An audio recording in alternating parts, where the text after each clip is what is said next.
इस बिल्डिंग्स पर इजराइल का अटैक। हमले में 15 और 13 मंजिला रिहायशी बिल्डिंग जमींदोज। इजरायली फाइटर ने मिसाइलों से हमला किया। हमले के बाद इलाके में लोगों की चीख पुकार, मलबे में दबे लोगों को बाहर निकालने की कोशिश। यहां पर देखिए, ये फिर से एक बार कहा जाएगा, ये लगातार कहा जा रहा है, लेकिन अब इसको इजराइल ने कहीं पर भी गंभीरता से लेना बंद कर दिया है कि ह्यूमन राइट्स का कैसा वायलेशन हो रहा है। वहां देखिए किस तरीके से लोगों को भूखा मारा जा रहा है। इजराइल ने वहां जेनोसाइड और एथनिक क्लिंजिंग वाली अपनी हरकतों को जारी रखा है। ये तमाम बातें कही जा रही हैं, लेकिन इससे एक तरीके से बेखबर इजराइल वो कर रहा है जो उसे इस समय अपने अस्तित्व को बचाने के लिए ठीक लग रहा है।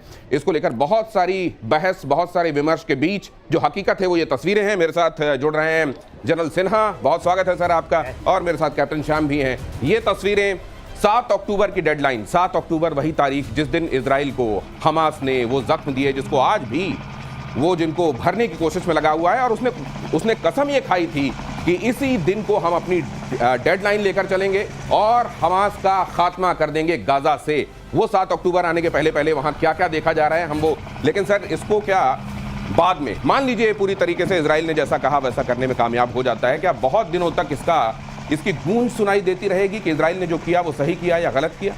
ये तो देखिए, ये गूंज तो पूरे विश्व में चल ही रहा है। हाँ। और देखिए ये सही भी नहीं है, ये तो मैं भी मानता हूं कि ऐसा सही नहीं, इस तरह से किया नहीं जाता, मगर वो करने का तरीका वही है। वो चाहते हैं कि गाजा में जिस तरह से वो पूरी की पूरी पट्टी, और वो एक उनका सपना है, एक अमेरिका का सपना है कि इसको तो आप 5 स्टार होटल की तरह खड़ा करेंगे, आप टूरिस्ट स्पॉट खड़ा करेंगे, और वो कुछ होता हुआ दिखाई दे रहा है। यहाँ से इनको विस्थापन करना, 20 लाख लोगों को विस्थापन करके कहीं ले जाना, एक तो बहुत टेढ़ी खीर है। और 2-3 चीजें आ रही हैं, वो अभी तो कह रहे हैं कि यदि आप मान जाओ, 2 शर्तें मानो, हम रोक देंगे। लेकिन सर ऐसा है ना कि वहां पर कोई भी, यहाँ पर खास तौर से जिनको ये लोग अपना नुमाइंदा मानते थे इनको कि हमास में इनको शायद कोई नेतृत्व मिल रहा है।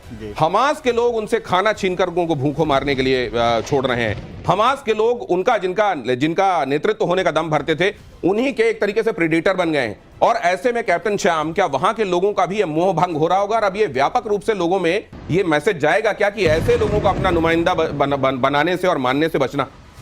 देखिए, थोड़े दिन में वो खत्म हो जाएंगे, क्योंकि हमास वो सस्टेन नहीं कर पाएगा। वो डीप रूटेड थ्योरी के साथ ये इजराइल अपना काम कर रहा है। वो चाह रहा है कि उनके जो टॉप लीडर्स को खत्म कर दिया और जो बचे कुचे उनका भी सफाया कर दे। अगर वो छोड़ देंगे तो फिर जर्मिनेट हो जाएंगे, और वहां की जो लोकल पॉपुलेस है वो जान रही है कि अब उनके पास कोई चारा नहीं है। उन्हें एक सुरक्षित वातावरण देने के लिए इजराइल जैसा कोई अथॉरिटी मिले जो लॉन्ग टर्म पे उनको देख सके। कहां जाएंगे वो? साउथ में भी सुरक्षित नहीं है। वो कहते हैं वहां पे सेंटर बनाया उन्हें, पर वहां भी सुरक्षित नहीं है। तो वो कह रहे हैं पर यहीं रखो, जिससे अथॉरिटी लेनी है, जिससे गवर्नेंस करना है करो, हमें सुरक्षित रखो। तो ये बात निकल के आ रही है। विश्व के लोग भले इसको गाली दे रहे हो इजराइल को, उसकी मंशा क्लियर है और वो अपना काम करता जा रहा है। गाजा युद्ध को लेकर इजराइल ने 2 शर्तें रखी हैं। वो शर्तें क्या हैं आपको बताता हूं।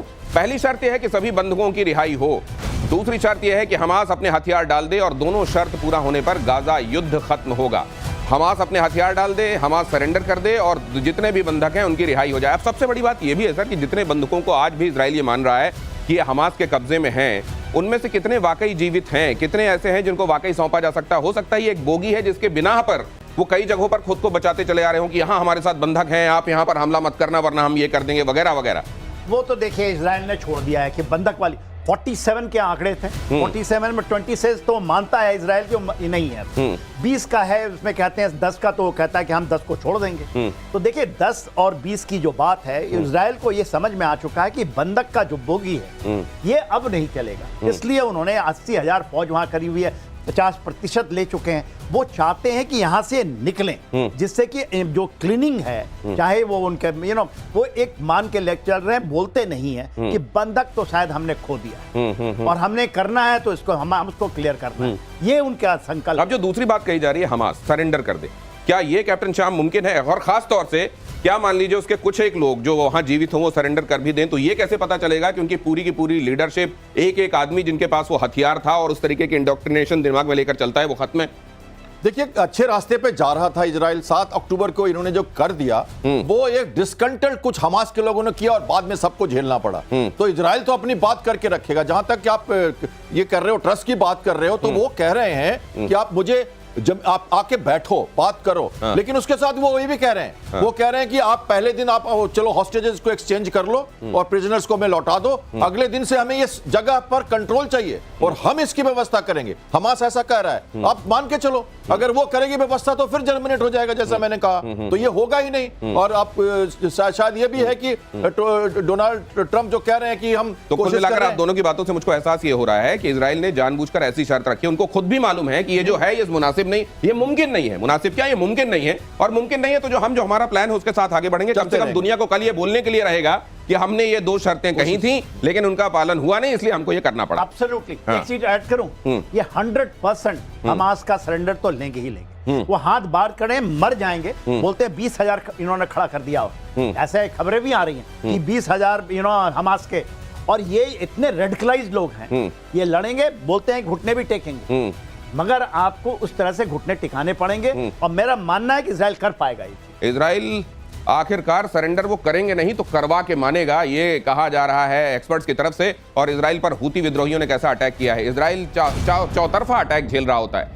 जब वो हमास से लड़ रहा होता है तब उधर से न जाने कहां से हिजबुल्लाह, कहां से हूती और कहां से फिर ईरान की तरफ से अटैक्स होने लगे या घुड़कियां आने लगे। इसका कोई ठीक नहीं होता। अब यहां देखिए क्या किया है हूती विद्रोहियों ने इलाट के रेमन इंटरनेशनल एयरपोर्ट पर ड्रोन हमला किया है। इजराइल के मल्टीलेयर एडीएस को ड्रोन ने भेज दिया और कुछ समय के लिए यहां पर एयरपोर्ट से लोगों को एहतियातन दूर जाने के लिए कहा गया। एयरपोर्ट से उड़ानें बंद हो गई।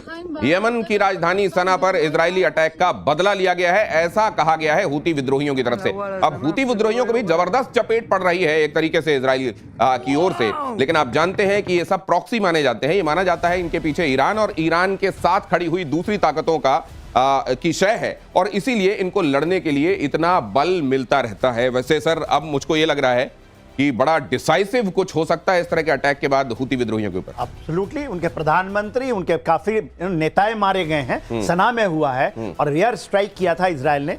आप देखिए विजुअल तो बड़ा अच्छा लगता है कि उनके मैंने भेज दिए, एक मिसाइल भेज दिए, बट ये ऑप्टिक है जी, सब्सटेंशियल तो नहीं है ना। कुछ आपने डैमेज नॉट एयरक्राफ्ट थोड़े दिन के लिए बंद हो गया, ठीक है, वो दिखा रहे हैं करने, मगर अपने लोगों को मरवा करके कौन सी एक मैं जो नहीं होता कौन सा युद्ध है ये, कौन सा छद्म युद्ध है यही तो कह रहे। रेडिकलाइज्ड सोचिए, कट्टरता का एक नमूना है। तो कुछ एक लोग जो रेडिकलाइज हैं, कुछ लोग ऐसे जो पूरी दुनिया में आतंक और एक तरीके का न्यूसेंस फैलाना चाहते हैं, वो ओढ़ लेते हैं अपने चारों तरफ एक चादर वहां के आम लोगों की, जो वहां असल में उनका कोई लेना देना होता नहीं, और उनको मरवाते हैं वो उनको हलाक करवा के वो ये कहते हैं कि देखिए यहां कितने सारे लोगों को मारा जा रहा है। और इसी बिना पर ह्यूमन राइट्स का रोना भी रोया जाता है। ये भी एक हकीकत है। और यरूशलेम में आतंकी हमला हुआ, भीड़ भाड़ वाले इलाके में अंधाधुंध फायरिंग हुई। हमले में 6 की मौत, 15 लोग गंभीर रूप से जख्मी हैं। यरूशलेम में मुसाफिर के वेश में आए आतंकियों ने की बस के अंदर अंधाधुंध फायरिंग। हमास ने की आतंकी हमले की तारीफ। अब ये देखिए हमास जो कि लगभग खात्मे की कगार पर है, हालांकि इसको लेकर कॉन्ट्रडिक्टरी न्यूज़ भी आती रहती है कि उन्होंने एक बार फिर से अपने कैडर को खड़ा कर दिया, 20,000 लोगों को खड़ा कर दिया है। और दूसरी तरफ जब वो खात्मे की कगार पर है तब वो कह रहा है कि यरूशलेम में ये जो हमला हुआ है ये हम इसके साथ हैं और हम इसके समर्थक हैं। अब यहाँ